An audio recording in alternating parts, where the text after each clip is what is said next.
January 27, 1944, Leningrad Oblast, Soviet Union. The morning frost clung to everything as Senior Lieutenant Dmitry Osadchi peered through the periscope of his brand-new IS-2 heavy tank, watching German fortifications that had strangled Leningrad for 872 days. The 45-ton beast beneath him represented something unprecedented in Soviet armoured warfare. A 122mm gun capable of obliterating anything the Wehrmacht could field.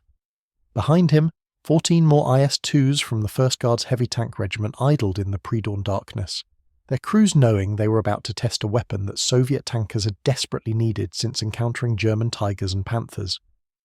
What neither Osadchi nor the German defenders of the fortified positions around Krasnogvardeysk could have anticipated was that they were witnessing the debut of the tank that would break the back of German armoured superiority on the Eastern Front. Within months, the distinctive crack of the 122mm D-25T gun would become the sound German tankers feared most. The massive armour-piercing shells punching through Tiger and Panther armour like it was mild steel. This is the story of how Soviet engineering, desperation and brutal combat experience produced a tank that transformed from experimental weapon to Wehrmacht nightmare in less than a year. The IS-2's development began not in a design bureau, but in the burning wreckage of Soviet tanks across the western frontier in 1941.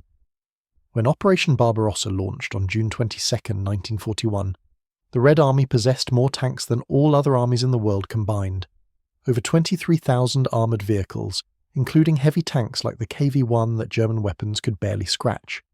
Within 6 months, most of those tanks were burning hulks scattered across Ukraine and Western Russia. The problem wasn't the tanks themselves, but logistics, training and tactical doctrine. The KV-1, weighing 47 tons and armed with a 76mm gun, was nearly invulnerable to German anti-tank weapons in 1941. German after-action reports described 37mm and 50mm anti-tank rounds bouncing harmlessly off KV armour. One famous incident near Raseiniai in Lithuania saw a single KV-1 block, a German advance for an entire day, destroying 12 German tanks before finally being knocked out by German engineers using explosive charges. But the KV-1 had crippling weaknesses. Its 76mm gun, while adequate against German Panzer IIIs and IVs, lacked the punch for future threats. Its transmission was fragile, frequently breaking under the stress of the tank's massive weight. Its crew ergonomics were terrible, with the commander forced to operate the radio while also directing the tank and managing the turret crew. Most critically, it was expensive and time-consuming to produce.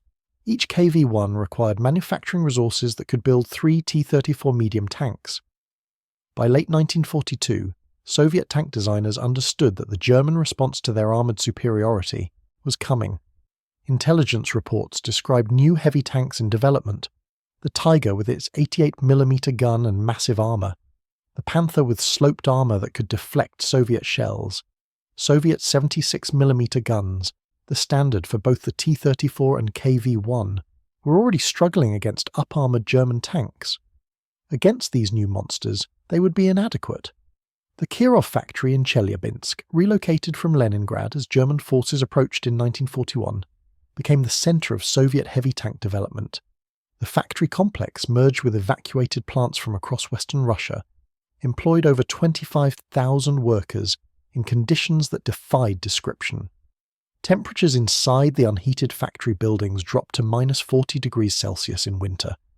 Workers operated machinery for 12-hour shifts with minimal food.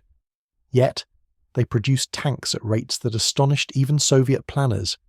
Chief designer Joseph Kotin, leading the design team, received direct orders from Stalin in September 1942. Create a heavy tank that can destroy any German armour at maximum range while maintaining production efficiency. The specifications were brutal. 120mm frontal armour minimum, a gun capable of penetrating 160mm of armour at 1,000 metres, weight not to exceed 46 tons to use existing heavy tank chassis components, production time not to exceed T-34 by more than 50%. The design team worked in conditions as harsh as the factory floor. Heated only by small wood stoves, often working by candlelight when electricity failed, they produced the initial IS-1 design in just 4 months. The designation IS stood for Iosif Stalin, a naming convention that ensured top priority for resources and production. The IS-1, first produced in October 1943, mounted an 85mm gun in a new turret on a modified KV-1S chassis. It was a significant improvement over the KV-1, but combat trials revealed a critical flaw. The 85mm gun, while effective against most German tanks, struggled against Tigers at range and would be inadequate against Panthers with their superior armour scheme. Soviet intelligence had obtained detailed information about German heavy tanks through multiple sources. Captured Tigers were extensively tested at Kubinka proving grounds. Metallurgical analysis revealed German armour quality and weak points. Most critically, actual combat encounters provided brutal lessons about what Soviet tankers faced. Lieutenant General Mikhail Katukov, commanding the 1st Tank Army, submitted a report to the State Defense Committee in August 1943 that was startlingly direct. Our 76mm guns cannot reliably penetrate Tiger frontal armour even at point-blank range. Our tankers are being forced to manoeuvre for flank shots while German tanks destroy them from the front. We need a gun that can kill Tigers from the front at 500 metres, or we will continue losing 3 tanks for every Tiger destroyed. The solution came from an unexpected direction. The Soviet artillery branch had developed the 122mm A-19 core gun, a powerful field piece capable of destroying fortifications and tanks alike. Its 25kg armour-piercing shell could penetrate 160mm of armour at 1,000 metres. The problem was adapting an artillery piece designed for towed use into a tank gun. The A-19 was massive, weighing over 7 tons complete with its carriage. Its recoil forces would tear a tank turret apart. Its rate of fire was slow, requiring separate loading of shell and propellant charge. Engineers at Artillery Factory No. 9 in Sverdlovsk, led by chief designer Fyodor Petrov, worked through fall 1943 to create a tank version. The resulting D-25T gun retained the 122mm caliber and ballistic performance while reducing weight through new construction methods. The recoil mechanism was completely redesigned, using a hydraulic buffer system that absorbed the massive forces without destroying the mounting. Most critically, they developed a semi-fixed ammunition system where the shell and reduced propellant charge were loaded separately but could be handled quickly by a trained crew. The ammunition itself was formidable. The standard BR-471 armour-piercing shell weighed 25 kilograms and consisted of a hardened steel core with a ballistic cap and explosive filler. Upon impact, it would penetrate armour, then the explosive charge would detonate inside the target vehicle, creating catastrophic internal damage. The shell size meant that unlike smaller caliber weapons that might penetrate but fail to knock out a tank, a single 122mm hit would almost certainly destroy any target. Testing at Kubinka in November 1943 validated the design's devastating power. A captured Tiger was positioned at 1,500 metres. The first shot from the D-25T struck the Tiger's frontal armour at the join between the hull and superstructure. The shell punched through 100mm of armour, travelled through the tank's interior, and exploded against the engine compartment bulkhead. The interior of the Tiger was completely destroyed, every piece of equipment shattered by blast and fragments. The test crew examining the wreckage noted that nothing inside remained recognisable as equipment. At 1,000 metres, the D-25T could penetrate the Tiger's frontal armour anywhere it hit. At 500 metres, shells went completely through the Tiger, entering the front and exiting through the rear armour. One test shot struck the Tiger's turret at the gun mantelet, a heavily armoured area that had previously been nearly invulnerable.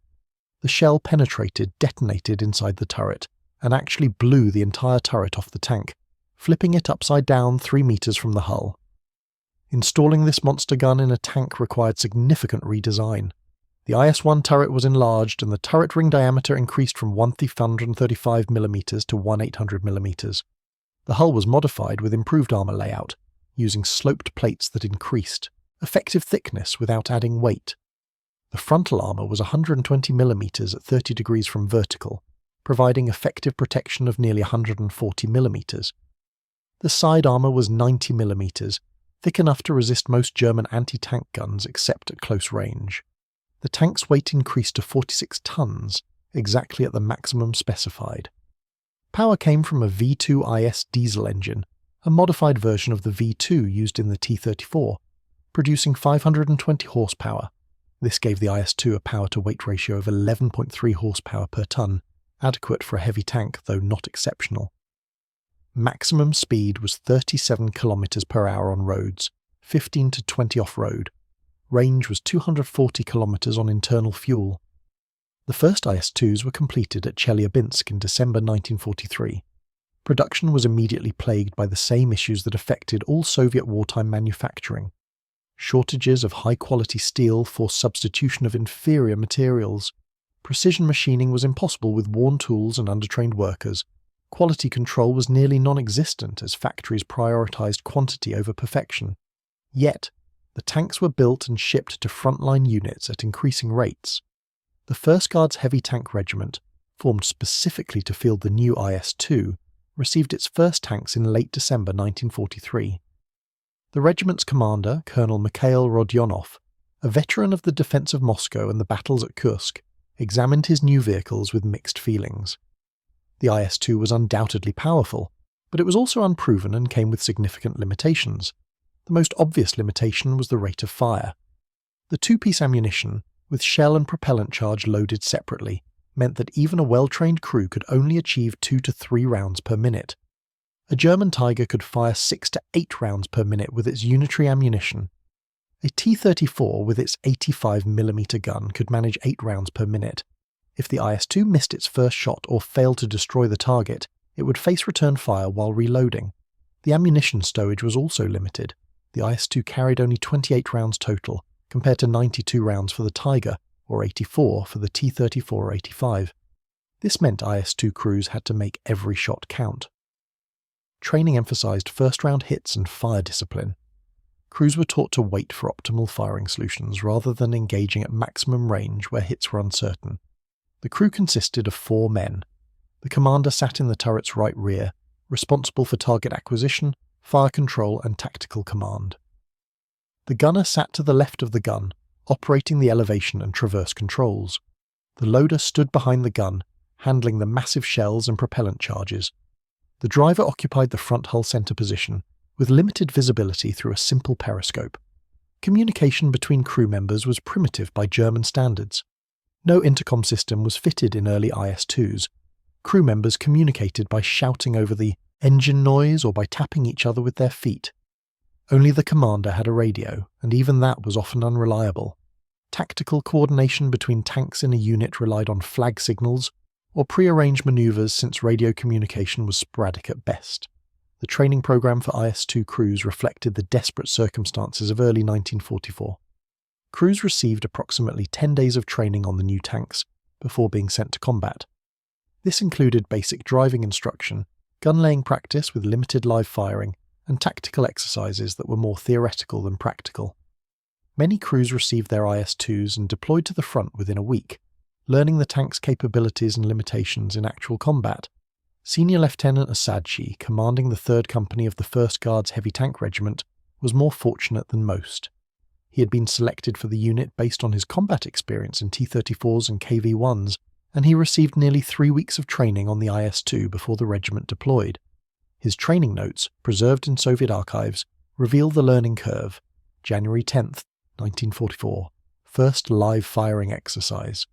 The recoil is tremendous. Our gunner, Sergeant Petrov, was not properly braced and was knocked unconscious when his face struck the gun sight. The noise inside the turret is beyond description. After 5 rounds, all crew members were bleeding from the nose. The gun's accuracy is excellent at ranges up to 1,500 meters. Beyond that, the trajectory makes ranging difficult. January 14th, 1944. Mobility trials in winter conditions. The tank handles well on roads but struggles in deep snow. The tracks are too narrow for the weight, causing the tank to bog down where T-34s pass easily. Engine overheating is a problem despite the cold weather. The cooling system design is inadequate. January 18th, 1944. Tactical exercises against mock enemy positions. The gun's power is astonishing. We engaged a destroyed German Panther tank at 1,200 meters. The first shot penetrated the frontal armor, and the tank lifted into the air from the internal explosion. The Germans will fear this weapon. By late January 1944, the 1st Guards Heavy Tank Regiment with 21 IS-2 tanks was declared combat-ready and assigned to the Leningrad front. Their first mission would be supporting the final offensive to break the siege of Leningrad, the 872-day encirclement that had cost over 1 million Soviet lives. The German forces around Leningrad had constructed elaborate fortifications during the long siege, multiple lines of bunkers, anti-tank ditches, minefields, and interlocking fire positions created a defensive belt up to 10 kilometers deep. These fortifications had repulsed previous Soviet offensives with heavy losses. The Germans were confident they could hold indefinitely. The Leningrad-Novgorod offensive launched on January 14, 1944, with massive artillery preparation. For 2 hours, Soviet guns pounded German positions with unprecedented intensity. Then the ground forces attacked, infantry and tanks pushing through snow and mud toward the fortified lines. The IS-2s of the 1st Guards Heavy Tank Regiment entered combat on January 27th, near Krasnogvardeysk, now known as Gatchina. Their mission was to break through a fortified position anchored by concrete bunkers with 75mm anti-tank guns. Previous attacks by T-34 and KV-1 tanks had been repulsed with heavy losses. The German anti-tank guns, firing from protected positions, could destroy Soviet tanks before they came within effective range. Colonel Rodionov positioned his IS-2s in a tree line 1 to 800 meters from the German positions. The plan was simple but untested. The IS-2s would engage the bunkers from beyond the effective range of German anti-tank guns. The 122mm guns would destroy the fortifications, then the IS-2s would advance, breaking through the position while T-34s and infantry followed.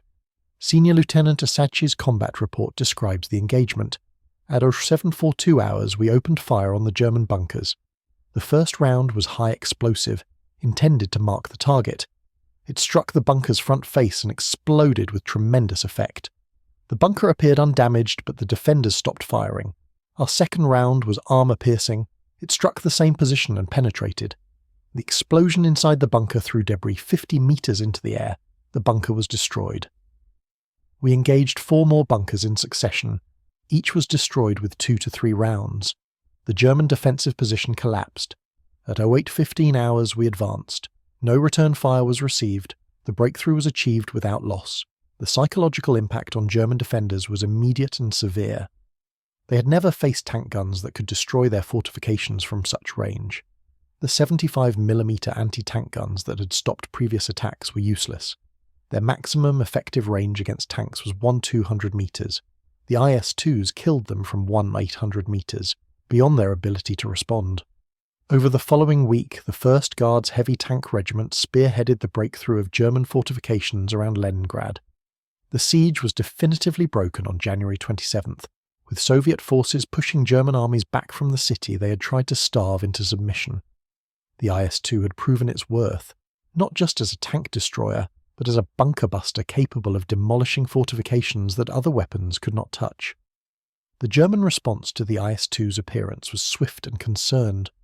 Intelligence reports reached German Army Group North headquarters, describing a new Soviet heavy tank with an enormous gun that could destroy bunkers and tanks from extreme range. Captured Soviet prisoners confirmed that this was the IS-2, armed with a 122mm gun. German tankers who had felt relatively secure in their Tigers and Panthers suddenly faced a weapon that could kill them from ranges where they could barely see. The target. Hauptmann Hans von Luck, commanding a panzer battalion on the Eastern Front, encountered IS-2s for the first time in February 1944 near Narva, Estonia. His account, published in his memoirs decades later, conveys the shock of facing the new Soviet tank. We were positioned in a defensive line, well prepared with Tigers providing overwatch. The Soviets attacked with their usual masses of T-34s. We were destroying them methodically when suddenly 3 large tanks appeared at the rear of their formation. They looked similar to KVs but with different turrets. Our Tigers engaged at 1-600 meters. The first shot struck the Soviet tanks but did not penetrate. We saw the impact clearly, but the tanks continued advancing. Then they fired. The sound was different from any tank gun I'd heard, a deep crack rather than the sharp bang of our 88mm. The first Tiger was hit and exploded, its turret blown off completely. The second Tiger was struck in the hull front. The shell penetrated and the tank burned. The third Tiger retreated rapidly, its crew having no desire to face weapons that could do this. Those 3 Soviet tanks destroyed 11 of our vehicles that day. 2 Tigers, 4 Panzer IVs, 3 Stygi 3s, and 2 half-tracks. We could not stop them. Our 88mm guns could penetrate their frontal armour only at ranges under 1,000 metres. At such ranges, their 122mm gun would destroy us with absolute certainty. We were forced to withdraw, leaving the field to the Soviets for the first time in that sector. The tactical implications were profound. German armour doctrine on the Eastern Front had relied on the qualitative superiority of Tigers and Panthers to counter Soviet numerical superiority. A single Tiger could, under proper conditions, engage and destroy multiple T-34s before being threatened. The IS-2 changed this calculus. Against an IS-2, a Tiger had no advantage in protection and was actually at a disadvantage in firepower. The Panther, with its excellent 75mm high-velocity gun, could penetrate IS-2 frontal armour at ranges under 800 metres if it achieved a perfect hit on a flat plate. But the IS-2's sloped armour often caused shells to ricochet, and any hit from the IS-2's 122mm gun would catastrophically destroy a Panther. German tank crews began developing new tactics specifically for IS-2 encounters. Avoid frontal engagements at all costs. Manoeuvre for side and rear shots where the IS-2's thinner armour could be penetrated. Use terrain to minimise exposure. Attack in groups, with multiple tanks engaging simultaneously to divide the IS-2's attention. Most critically, engage only when necessary. If avoiding combat with an IS-2 was possible, do it. These were the tactics of a force that had lost its qualitative edge, tactics driven by fear rather than confidence. As IS-2 production increased through spring 1944, the tanks began appearing across the entire Eastern Front. Heavy tank regiments equipped with IS-2s were assigned to support major offensive operations, providing the breakthrough capability that Soviet planners had lacked in earlier campaigns. The Lvov-Sandomiersk offensive in July 1944 demonstrated the IS-2's capabilities in large-scale mobile warfare. The offensive aimed to liberate western Ukraine and push into Poland, facing German forces that included significant armoured reserves, with Tigers, Panthers, and the newest German heavy tank, the Tiger II, or King Tiger. The 71st Independent Guards Heavy Tank Regiment, equipped with 21 IS-2s, was assigned to support the 3rd Guards Tank Army in the main breakthrough sector. Their mission was to smash through German fortified positions, then exploit into the operational depth, destroying any German armoured counterattacks. On July 13, 1944, near the town of Brody, the 71st Regiment encountered a major German armoured force, including Tigers from Heavy Panzer Battalion 501 and Panthers from the 16th Panzer Division. The engagement that followed would become a case study in IS-2 combat tactics. Senior Lieutenant Alexander Oskin, commanding the 2nd Company, positioned his 4 IS-2s on a low ridge overlooking a road that German armour had to cross to reach the breakthrough sector. The Germans were advancing in column, confident that their Tigers could handle any Soviet resistance.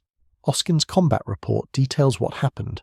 At 14:20 hours, German column appeared at 2,000 metres range, identified 3 Tigers and multiple Panthers and Panzer IVs, allowed them to close to 1,400 metres for certain first shot results. Engaged lead Tiger with armour-piercing round, hit turret at the mantelet, turret jammed and tank stopped. Second round hit the same tank in the hull, tank exploded. Second Tiger attempted to traverse turret to engage us. Gunner Sergeant Merkeloff fired before German could shoot. Hit struck turret ring. Turret separated from hull. Third Tiger retreated rapidly behind terrain. Panthers deployed and attempted to flank. Engaged Panthers at 1,800 metres. 3 destroyed in rapid succession. Remaining German armour withdrew. We held position. No losses. The engagement lasted less than 10 minutes. Oskin's company destroyed 5 German tanks without loss, forcing an entire armoured column to withdraw. The German battalion commander filed a report describing the action, captured after the war in German military archives. The new Soviet heavy tank is a serious threat to all our armour. Its gun can destroy Tigers at ranges where we cannot effectively return fire. The single engagement cost us 5 tanks and forced withdrawal of an entire battalion. Morale effects on crews are significant. Men are reluctant to advance when these tanks are reported in an area. In August 1944, Alexander Oskin would gain further fame by becoming the first tanker to destroy a King Tiger in combat, achieving this feat near Sandomierz, Poland. His IS-2 engaged the massive German tank, which weighed 69 tons and was armed. With the fearsome 88mm KWK-43 gun at a range of 1,200 meters, 3 hits from his 122mm gun destroyed the King Tiger, proving that even Germany's most powerful tank was vulnerable to the IS-2. The IS-2's success stemmed from more than just its powerful gun. Soviet tactical doctrine had evolved to use the heavy tanks properly. Rather than dispersing them among regular tank units, IS-2s were concentrated in separate heavy tank regiments that operated as breakthrough forces. A typical heavy tank regiment had 21 IS-2s organised in 4 companies, 3 companies of 5 tanks each, plus a command tank. These regiments would be attached to armies or fronts for specific operations, then reassigned as needed. This organisational structure allowed Soviet commanders to mass heavy tank power at critical points. When a breakthrough was needed, 20 or more IS-2s could be concentrated on a narrow frontage, creating overwhelming local superiority. The Germans, who scattered their Tigers and Panthers among regular units, could rarely match this concentration. The IS-2 also benefited from improved Soviet combined arms tactics. Early in the war, Soviet armour had often attacked without adequate infantry support, making tanks vulnerable to German anti-tank guns and infantry with Panzerfausts. By 1944, Soviet attacks integrated tanks, infantry, artillery, and engineers in coordinated operations. IS-2s would be preceded by artillery barrages that suppressed German anti-tank positions. Infantry would advance alongside the tanks, clearing enemy infantry with close-range weapons. Engineers would breach obstacles and minefields. Air support would strike German reserves.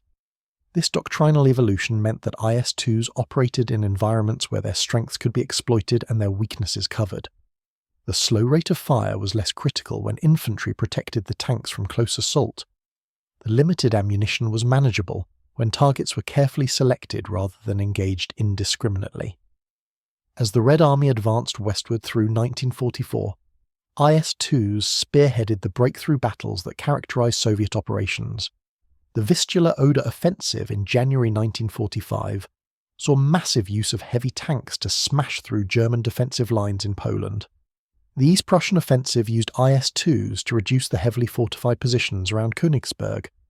The final assault on Berlin in April 1945 employed hundreds of IS-2s in urban combat, using their powerful guns to demolish buildings sheltering German defenders.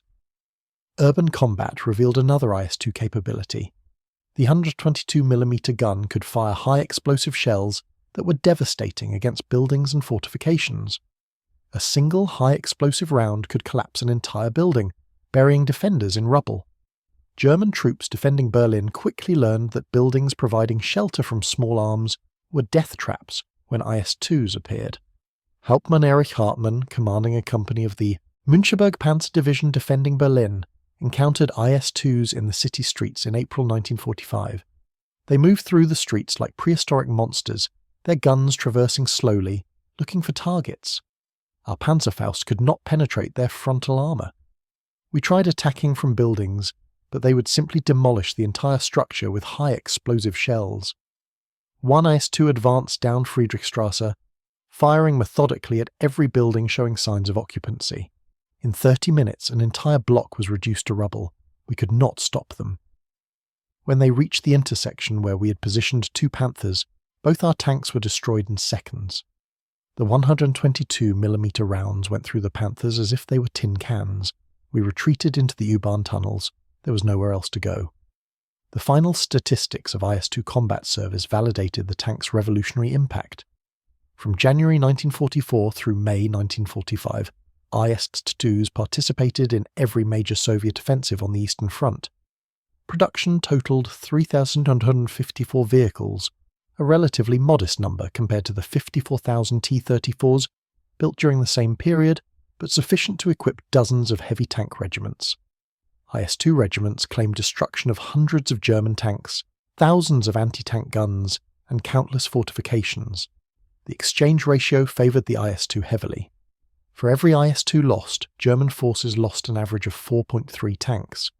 This was particularly significant because German losses often included irreplaceable Tigers and Panthers, while IS-2 losses could be made good from steady production. German tankers who survived the war consistently cited the IS-2 as the most feared Soviet tank. Not the numerous T-34, not the heavy KV series, but the IS-2 with its ability to kill any German tank from ranges where return fire was ineffective. The psychological impact of facing a weapon that could destroy you before you could effectively fight back was devastating to morale. Post-war analysis by Western intelligence services validated the IS-2's effectiveness. British and American technical teams examining captured IS-2s were impressed by the tank's firepower and armor protection. American test firing captured 122mm ammunition against a Tiger tank at Aberdeen Proving Ground replicated Soviet results. At 500 meters, the 122mm shell punched through Tiger frontal armor and created catastrophic internal damage. At 1,000 meters, it would penetrate any German tank's armor anywhere it hit. The IS-2's design influenced post-war tank development globally. The concept of a heavy tank with a large caliber gun specifically designed to destroy enemy heavy tanks became standard. The Soviet Union continued the IS series with the IS-3 and later the T-10. Western powers developed their own heavy tanks, including the American M103 and British Conqueror, both armed with 120mm guns designed to counter Soviet heavy tanks. The IS-2's most lasting legacy was demonstrating that firepower could be more important than mobility in tank design. The German philosophy of balanced designs with good guns, good armor, and good mobility had produced excellent tanks like the Panther. But the IS-2 showed that a tank optimized for firepower and protection, even at the cost of mobility, could dominate the battlefield when properly employed. In 1991, during the collapse of the Soviet Union, the Russian military declassified thousands of documents related to World War II armor operations.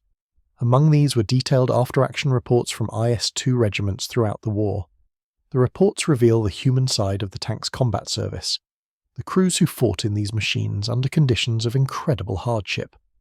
Tank Guards Lieutenant Ivan Sokolov, IS-2 commander in the 11th Guards, Heavy Tank Regiment, wrote in his war diary entries that were preserved in the archives, March 15, 1945, near Kustrin. Today we advance through a German village. The civilians watched us pass with fear in their eyes. They have seen what our guns do to their soldiers. We destroyed 3 Panther tanks today. The first tried to ambush us from a barn. Petrov saw the movement and fired before the German could shoot. The barn and the Panther disintegrated. The other 2 tried to escape. We chased them for 2 kilometers, firing on the move. Both destroyed. The gun's power never ceases to amaze me. Every shot is like artillery, not a tank gun. April 20th, 1945, Berlin. Street fighting is hell. The Germans fight from every building, every basement. Our infantry cannot advance without us. We move ahead, demolishing any structure showing resistance. Today we advanced 200 meters in 8 hours. We fired 18 rounds, 12 high explosive, 6 armor-piercing. Every round destroyed its target. A Panther appeared from a side street and fired at us from 50 meters. The shell struck our front glacis and ricocheted. Our armor held. Petrov traversed and fired in one motion. The Panther exploded, its turret flying upward and crashing through a building wall. How do the Germans continue fighting? They must know it is hopeless. The statistics of IS-2 crew survival reveal the tank's excellent protection. The loss rate for IS-2 crews was significantly lower than for other Soviet tanks. While T-34 crew loss rates approached 80% for crews serving in 1943 and 1944, IS-2 crew loss rates were under 30%.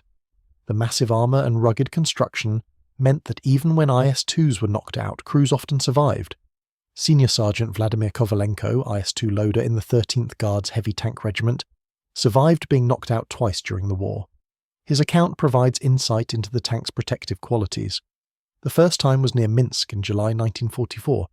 German Panther hit us in the side at about 700 meters. The shell penetrated, passing through the ammunition storage area. By all rights, we should have exploded.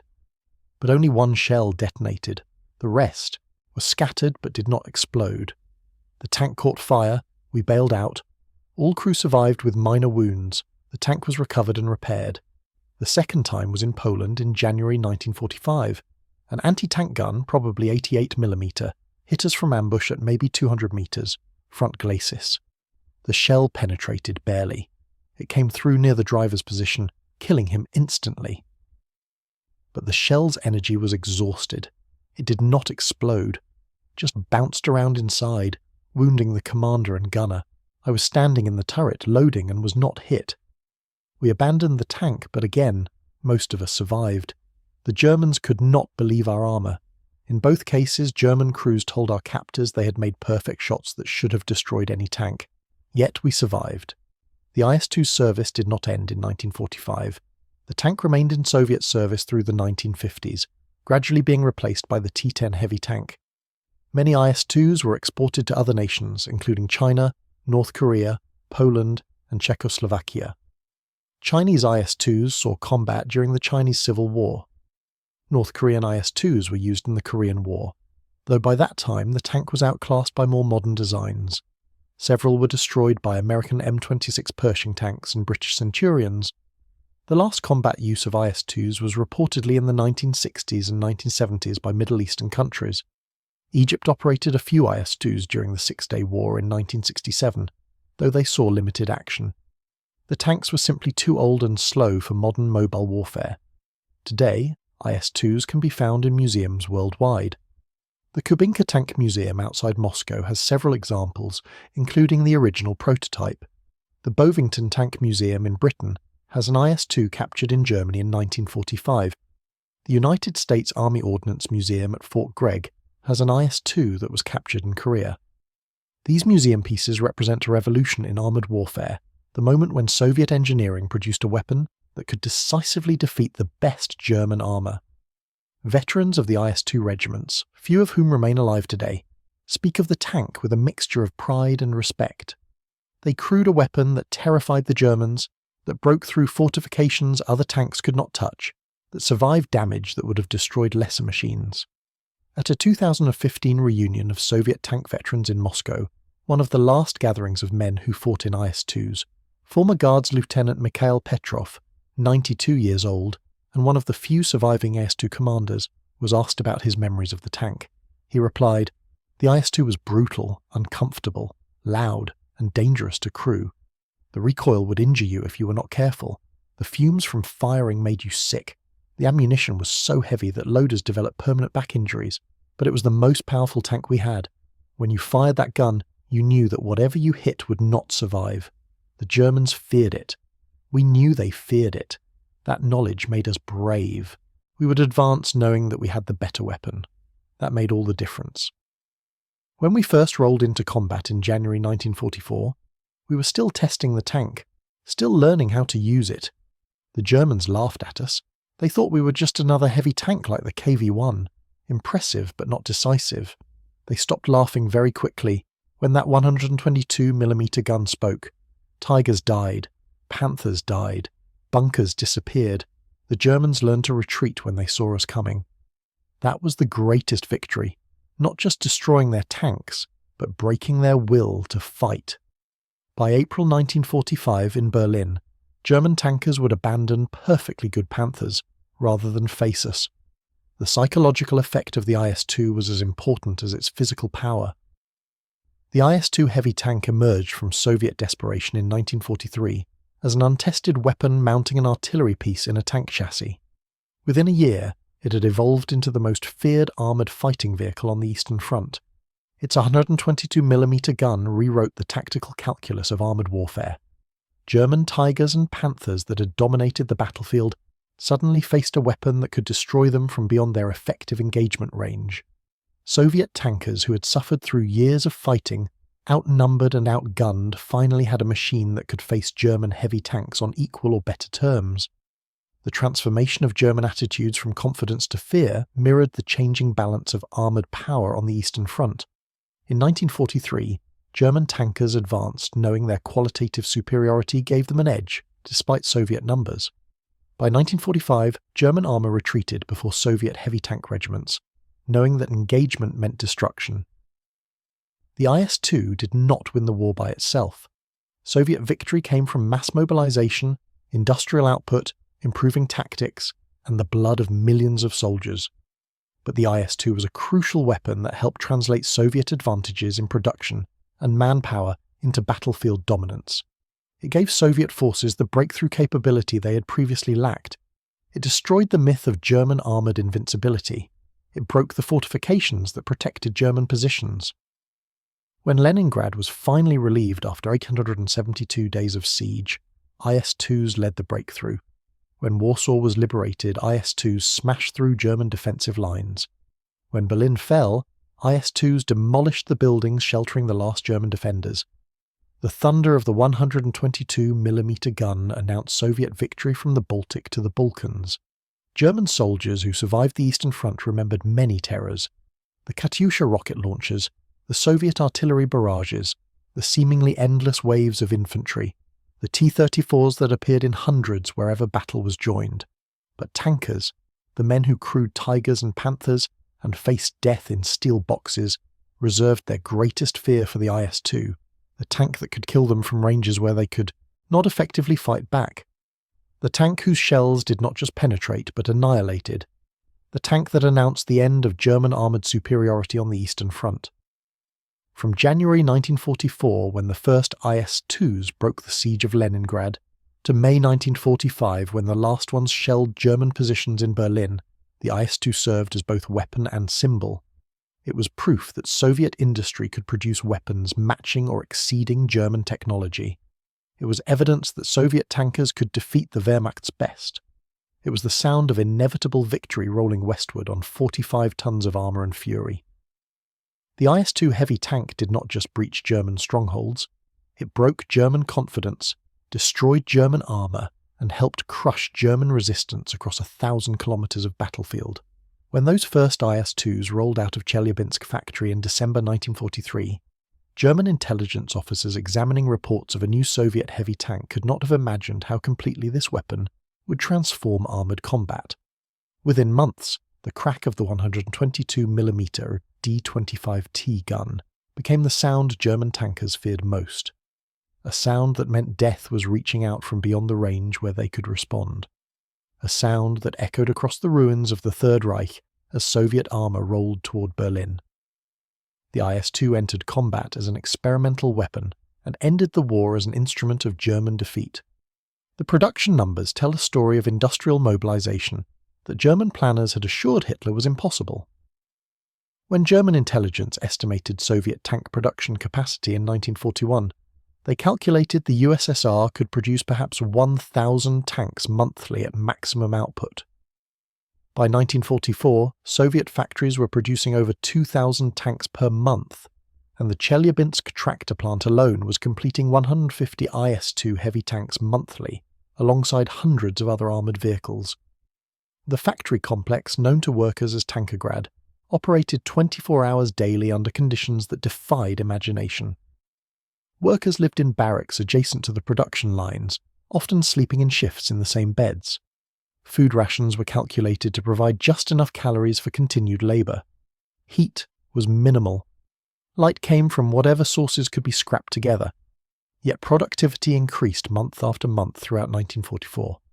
Klavdia Folkova, a lathe operator at Tankergrad who machined gun components for IS-2s, recorded her experiences in a diary that was discovered decades later.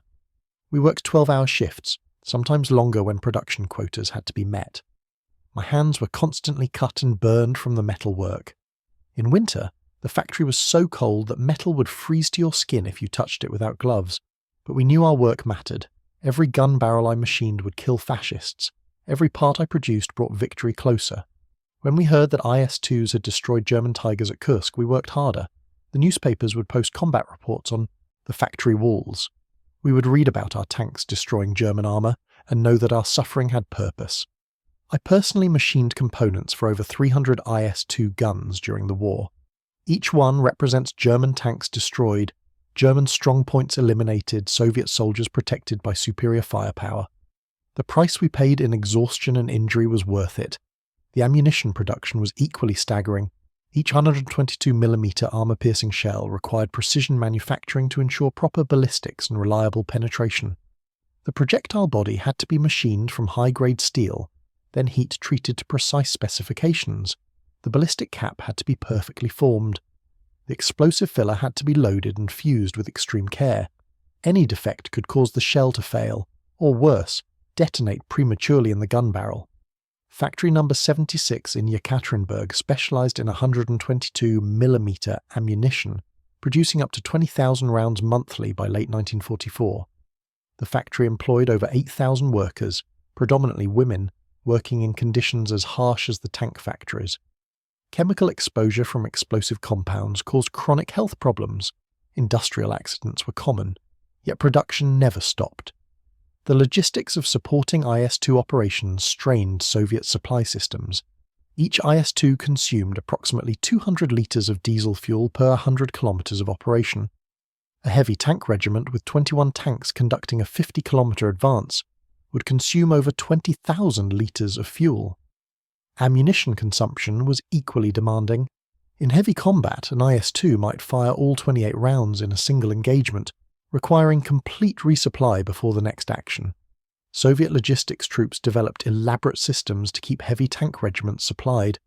Dedicated ammunition carriers accompanied each regiment, tracked vehicles loaded with shells and propellant charges. Fuel trucks followed close behind advancing units. Maintenance teams with spare parts and recovery vehicles trailed the formations, ready to repair damaged tanks or recover disabled ones. The maintenance requirements for IS-2s were substantial. The V2IS diesel engine, while generally reliable, required regular servicing. Oil changes were needed every 50 hours of operation. Tracks wore out after approximately 3,000 kilometers and had to be replaced. The transmission, a persistent weak point, often failed under the stress of combat operations and required specialized repair. Soviet maintenance doctrine emphasized field repairs over factory overhauls. Tank crews were trained to perform basic maintenance themselves. Each IS-2 carried a complement of tools and spare parts. Regiment maintenance companies could perform engine changes, transmission repairs, and track replacement in field conditions. Only catastrophic damage required return to factory-level facilities. Senior Sergeant Anatoly Suvorov, a maintenance technician with the 9th Guards Heavy Tank Regiment, described the challenges of keeping IS-2s operational. The tank was mechanically simpler than German designs, which made field repairs possible. I could change an IS-2 engine in 8 hours with a good crew. A transmission took maybe 12 hours. Track replacement took 4 hours. The real challenge was getting parts. The supply system was inconsistent. Sometimes we had parts we did not need. Other times we desperately needed something simple like track pins and had none. We became experts at improvisation. I once repaired a damaged transmission using parts machined from a destroyed German Panther. I repaired gun recoil systems using components from captured German anti-tank guns. Soviet engineers designed equipment to be maintainable by poorly trained soldiers with limited tools. This proved wise. Many times I performed major repairs with nothing but a hammer, a wrench, and determination. The crew training program evolved throughout 1944 as combat experience revealed best practices. Early IS-2 crews had received minimal training, often just days on the new tanks before deployment. By mid-1944, training programs extended to 4 weeks and included extensive tactical instruction. Crews learned proper engagement techniques, fire at maximum effective range to exploit the 122mm gun's reach advantage, use terrain to protect the vulnerable side and rear armour, coordinate with other tanks to create overlapping fields of fire, maintain ammunition discipline, selecting targets carefully rather than engaging everything in sight, work closely with supporting infantry to prevent close-range anti-tank attacks. Lieutenant Colonel Dmitry Dragunsky, commanding the 5th Guards Heavy Tank Regiment, developed training methods that were adopted across Soviet heavy tank forces. His training manual, distributed throughout the Red Army tank forces in fall 1944, emphasized practical combat techniques over theoretical knowledge. The IS-2 is not a dueling weapon for single combat. It is a breakthrough instrument that succeeds through firepower and coordination. Train your crews to fight as a unit, not as individual tanks. The commander must identify targets and assign them efficiently. The gunner must achieve first-round hits at maximum range. The loader must maintain rapid fire despite fatigue and stress. The driver must position the tank to maximize armor protection while maintaining gun angles. Practice until these actions become instinctive. In combat, there is no time for thought, only action. A well-trained IS-2 crew can destroy any German tank before it can respond. A poorly trained crew will die, despite having a superior weapon. Dragunsky's regiment compiled an impressive combat record. destroying over 200 German tanks during operations from Belarus to Germany without losing a single IS-2 to direct enemy fire. His methods proved so effective that he was promoted to general and assigned to develop tactics for the entire Soviet heavy tank force. The tactical integration of IS-2s into combined arms operations represented a significant evolution in Soviet doctrine. Early war Soviet attacks had often consisted of massed tanks, charging German positions with minimal coordination with other arms. By 1944, Soviet attacks were sophisticated operations integrating multiple capabilities. A typical breakthrough operation using IS-2s would begin with artillery preparation. Soviet artillery would pound German positions for hours, destroying fortifications and suppressing defenders. Simultaneously, aviation would strike German rear areas, disrupting reserves and communications. As the artillery barrage lifted, IS-2 regiments would advance in line formation, typically 3 tanks abreast with 50 to 100 meters spacing. Their mission was destroying German strongpoints and heavy weapons that could stop following forces. Behind the IS-2s, at distances of 200 to 400 meters, T-34 medium tanks would advance in larger numbers. Their mission was exploiting breakthroughs and engaging German armor and infantry. Infantry rode on the T-34s or followed in armored personnel carriers, ready to dismount and clear German positions. Engineers accompanied the assault, clearing mines and obstacles. Anti-tank guns moved forward to establish defensive positions against German counterattacks. The IS-2s would engage targets systematically. Bunkers and fortifications received high explosive shells that demolished them with single hits. German tanks received armor-piercing rounds that destroyed them at ranges where German guns were ineffective. Anti-tank guns were eliminated before they could engage following forces. Once the initial defensive line was breached, IS-2s would continue advancing while T-34s and infantry flooded through the gap. The heavy tanks would anchor the flanks of the breakthrough, destroying any German attempt to seal the penetration. This doctrine proved devastatingly effective throughout 1944 and 1945. German defensive lines that might have held for days against conventional attacks collapsed in hours when IS-2-led assaults struck them. The Vistula-Oder offensive in January 1945 showcased IS-2s employed in this manner on a massive scale. Over 100 IS-2s participated in the initial breakthrough battles, concentrated at key points along a 300-kilometer front.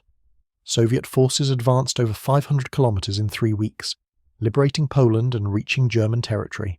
German defenders were simply overwhelmed by the combination of firepower and mass and improved Soviet tactics. General Oberst Heinz Guderian, German Chief of Staff, wrote in his memoirs about the hopelessness of defending against Soviet breakthrough operations by 1945. The Russians had learned to concentrate overwhelming force at selected points. Their heavy tanks would blast through our positions before we could react. By the time we identified the breakthrough and moved reserves to counterattack, Soviet mobile forces had already penetrated deep into our rear areas. The IS-2 tanks made defending fortified positions almost pointless. They would simply demolish our bunkers from ranges where our anti-tank guns could not respond. Our Tigers and Panthers, once masters of the battlefield, were now hunted prey, destroyed by Soviet heavy tanks before they could engage effectively. The psychological warfare value of IS-2s was recognized and exploited by Soviet commanders. The distinctive profile of the IS-2, with its massive gun and thick armor, was unmistakable. Soviet forces would ensure that German troops saw IS-2s before attacks, allowing fear to spread through enemy ranks. Loudspeaker broadcasts would announce that IS-2 regiments were present, encouraging Germans to surrender rather than face the heavy tanks. These tactics proved effective. German troops who might have fought stubbornly against conventional attacks often broke and retreated when IS-2s appeared. The tank's reputation preceded it, and that reputation was terrifying. One captured German soldier, interrogated in February 1945, described the effect. "We had defended against Russian attacks for weeks. Our officers told us we could hold, that German armor would support us. Then someone saw the IS-2s forming up for attack. You could see them clearly, the huge guns, the thick armor. Everyone knew what those guns could do. Our anti-tank guns were useless. Our Panzerfausts had to get impossibly close to penetrate the frontal armor. When the attack came, the IS-2s just rolled through our positions, destroying everything.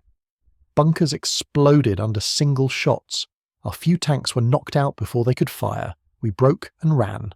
There was no shame in it. Staying meant certain death. The urban combat in Berlin from April to May 1945 represented the IS-2's final and perhaps most challenging combat employment. Urban terrain negated many of the tank's advantages. The long gun made manoeuvring in narrow streets difficult. The limited ammunition capacity became critical when every building might contain enemy troops. The slow rate of fire was problematic in the close-range chaos of city fighting. Yet IS-2s proved essential to reducing German resistance in Berlin. The massive high-explosive shells could collapse entire buildings, eliminating strongpoints that infantry could not assault without prohibitive casualties. The thick armour protected against Panzerfausts and Panzerschrecks that devastated lighter tanks in urban combat. Soviet tactics for urban employment of IS-2s emphasized careful coordination with infantry and engineers. Tanks would not advance alone into city streets where they could be ambushed. Instead, infantry would clear adjacent buildings, securing the flanks before tanks moved forward. Engineers would check for mines and booby traps. When resistance was encountered, IS-2s would methodically demolish any structure sheltering German troops. Major General Pavel Rybalko, commanding the 3rd Guards Tank Army during the Berlin assault, issued detailed instructions for IS-2 employment in urban combat. The heavy tank is not a street fighter. It is a demolition tool. Use it to destroy structures, not to hunt individual soldiers. Position IS-2s at intersections where their guns can cover multiple streets. When resistance is identified, bring the IS-2 forward to eliminate it with high explosive shells, then withdraw the tank while infantry occupies the rubble. Never allow IS-2s to advance without infantry protection. German tank hunting teams will destroy isolated tanks regardless of armour thickness. These tactics worked, but at a significant cost. Urban combat was grinding and slow. Soviet forces sometimes advanced only 100 to 200 metres per day against fanatical German resistance. IS-2s fired hundreds of rounds, demolishing the city block by block. The 7th Guards heavy tank regiment expended over 600 rounds of ammunition in a single day of fighting near the Reichstag, an average of nearly 30 rounds per tank. Crew fatigue became a critical factor. Operating in the chaotic urban battlefield, constantly alert for ambush, firing repeatedly at close-range targets, crews approached exhaustion. The enclosed fighting compartment filled with smoke and fumes from repeated firing. Visibility was minimal, noise was overwhelming. Physical exhaustion combined with psychological stress to degrade crew effectiveness. Senior Lieutenant Boris Ivanov, commanding an IS-2 in the 11th Guards Heavy Tank Regiment during the Berlin fighting, described the experience. Berlin was hell. We would fight for hours, firing until our ammunition was exhausted, then withdraw to resupply while another company took our place. The strain on the crew was incredible. My loader collapsed from exhaustion after we fired 22 rounds in one engagement. My gunner developed stress tremors that made precise aiming difficult. I myself could barely function from lack of sleep and constant fear. The Germans were fanatics. They would attack our tanks with magnetic mines, climbing onto the hull despite machine gun fire. We lost 3 IS-2s in our regiment to close assault in Berlin, more than we lost in all previous combat. Not from German tanks or anti-tank guns, but from desperate soldiers who got close enough to place explosives on our tanks. Every street was a potential death trap. Every building might hide tank hunters. We would advance 50 metres, destroy a building, advance another 50 metres, destroy another building. Hour after hour, day after day. When we finally reached the Reichstag, I had been awake for nearly 40 hours. My crew had fired 67 rounds. We had destroyed at least 12 buildings, 3 German tanks, and countless German positions. We were alive, but barely human anymore. The final German surrender in Berlin on May 2, 1945 ended IS-2 combat operations in Europe. The heavy tank regiments had fought from Leningrad to Berlin, across 2,000 kilometres of battlefield. They had destroyed hundreds of German tanks, thousands of fortifications, and broken the back of German resistance wherever they were employed. The cost was significant. Approximately 300 IS-2s were lost to enemy action during the war. Another 200 were abandoned due to mechanical failure or lack of fuel. Crew losses were lower than for other Soviet tank types due to the excellent armour protection, but still substantial. Approximately 2,000 IS-2 crewmen were killed in combat, another 3,000 wounded. Yet the exchange ratio remained favourable. For every IS-2 destroyed, German forces lost an average of 6 armoured fighting vehicles and 15 to 20 other vehicles and guns. The tactical impact was profound. German armoured forces that had dominated the Eastern Front in 1941 and 1942 were reduced to defensive operations by 1944, largely because of weapons like the IS-2 that could defeat German heavy tanks. Post-war assessments by military analysts confirmed the IS-2's revolutionary impact. British intelligence reports from 1945 described the IS-2 as the most formidable tank opponent in the European theatre. American tests of captured IS-2s at Aberdeen Proving Ground praised the firepower, while noting deficiencies in crew ergonomics and fire control systems. German officers interrogated after the war consistently rated the IS-2 as the most dangerous Soviet tank they faced. General Major Friedrich von Mellenthin, a senior German armour officer, wrote in his post-war analysis, "The appearance of the IS-2 in 1944 marked the end of German armoured superiority on the Eastern Front. Our Tigers and Panthers, which had given us qualitative superiority despite Soviet numerical advantage, suddenly faced a weapon that was their equal or superior. The IS-2's 122mm gun could destroy any German tank at ranges where we could not effectively respond. More importantly, the IS-2 arrived in sufficient numbers to make a difference. This was not a handful of supertanks, but hundreds of vehicles deployed across the entire front. Combined with improving Soviet tactics and overwhelming numerical superiority, the IS-2 made defending against Soviet offensives nearly impossible by 1945. The IS-2's influence extended beyond World War II. The tank's success validated the concept of heavy tanks armed with large-caliber guns, specifically designed to destroy enemy armour. This concept dominated early Cold War tank development. The Soviet Union developed successor heavy tanks, including the IS-3, IS-4, and eventually the T-10, all following the IS-2's basic design philosophy. Western powers responded with their own heavy tanks. The United States developed the M103 heavy tank, armed with a 120mm gun. Britain produced the Conqueror heavy tank, also with a 120mm gun. France developed the ARL-44 and AMX-50. All were direct responses to Soviet heavy tanks, attempting to create weapons that could defeat IS-2s and their successors. The heavy tank concept eventually fell out of favour as main battle tanks with adequate firepower and protection, but better mobility became technically feasible.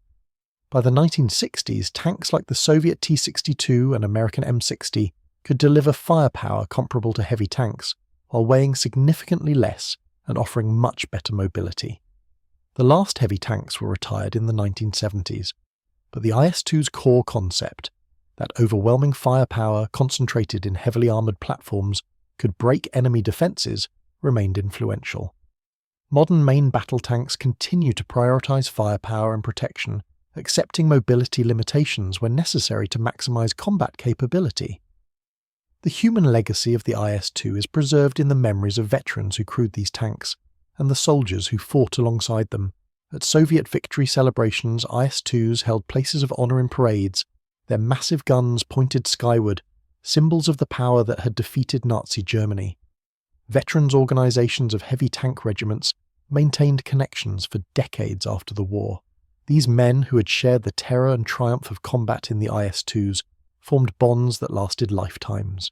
Annual reunions brought together former crewmen to remember fallen comrades and celebrate their survival. At a 2005 reunion in Moscow, marking the 60th anniversary of victory in Europe, fewer than 20 IS-2 veterans remained alive.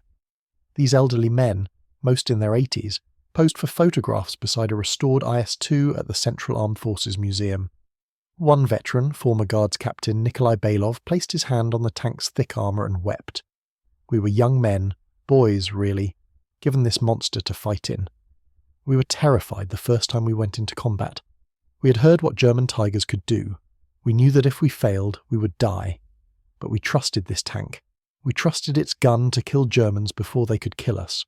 We trusted its armour to protect us when everything else failed. It brought us through the war. My crew, all 4 of us survived because this tank kept us alive while we killed fascists. I owe my life to Soviet engineers who built this machine. I owe my life to factory workers who assembled it under terrible conditions. I owe my life to this steel beast that carried us to Berlin. The IS-2 heavy tank stands as proof that superior firepower, properly employed, can overcome tactical disadvantages and defeat technically proficient enemies. It demonstrated that industrial capacity and design innovation could produce weapons that changed the balance of power on the battlefield. When the first IS-2s broke through German strongholds around Leningrad in January 1944, they announced a new phase of the war. German defensive superiority, built on Tiger and Panther tanks that could destroy Soviet armor with impunity, was ending. Soviet forces finally had a weapon that could meet German heavy tanks on equal terms and defeat them. From that January morning to the fall of Berlin 16 months later, the crack of the 122mm gun echoed across the Eastern Front, destroying German armour and German hopes in equal measure. The IS-2 did not win the war alone, but it was essential to victory. It gave Soviet forces the breakthrough capability they needed. It destroyed German armour superiority. It terrified German soldiers and broke their will to resist. The thunder of its gun announced Soviet victory from the Baltic to the Balkans, a sound that German veterans remembered with fear for the rest of their lives.